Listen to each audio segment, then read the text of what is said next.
Our first HDSLR video project was a music video for the Portland Cello Project. It was a song called Denmark.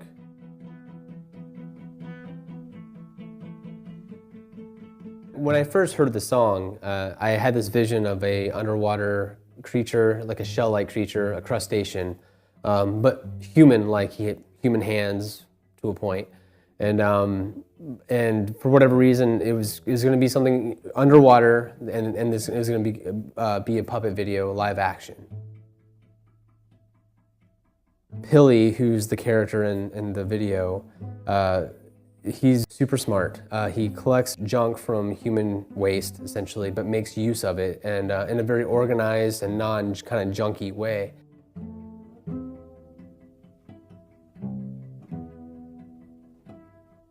Big challenge is that our character, he lives underwater. What were we going to do to kind of emulate that? Initially, I toyed with the idea of even digging a big trough in my backyard. But when you involve a puppet on top of that, there's buoyance to the puppet, being able to control the puppet and all that in basically a gravity-less situation, it was just not going to be possible. So what we did was we shot through a 50-gallon aquarium,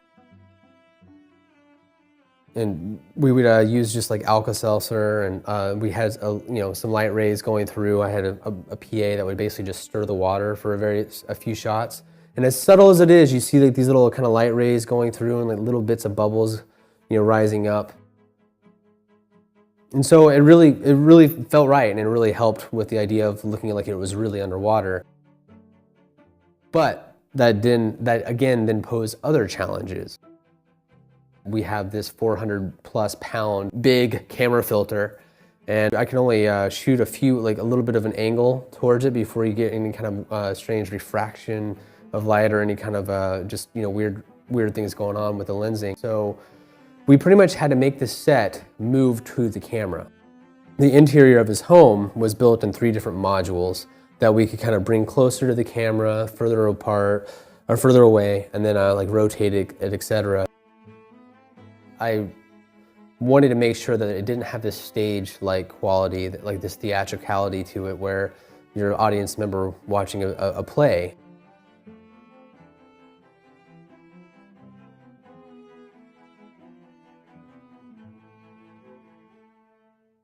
I guess one other challenge also shooting through an aquarium is that you have the camera, but then you have to have this huge, big Duvetine veil over you to get rid of any kind of reflections in the glass. And so that kind of posed a big challenge for me, just a physical barrier between me and the crew, because I was directing and DPing this thing all at the same time.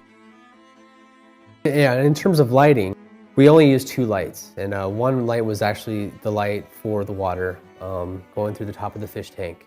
And then the other light, we used just a 500-watt Lowell Totolite as the main source of light from above, and then we kind of just bounced light all around. For the color of in the project, we did a lot of it in camera as much as possible. And I'm a big believer in kind of getting it crafted in camera as close to what you're kind of looking for as what you want for the final image. There's a few things that we use, that I use personally. There's like a highlight tone priority setting in the camera. You have to custom set that, but it's a way to kind of lessen the contrast in the camera. So then that does open up more possibilities in post in terms of adjusting that contrast. There's 3 basic different settings with the project. There's the interior of Pilly's home, which I wanted to have this kind of more a little bit more of a warmth to it. It just felt warm and kind of cozy, very lived in. And then the exterior of his home, which I wanted to kind of just feel more just like traditional feeling, like you're underwater. Again, with a little bit cooler, slightly kind of green kind of tones. And then there's also the above water scenes, like with Pilly on the dock and the boat. And I wanted to make sure that those felt as real as possible.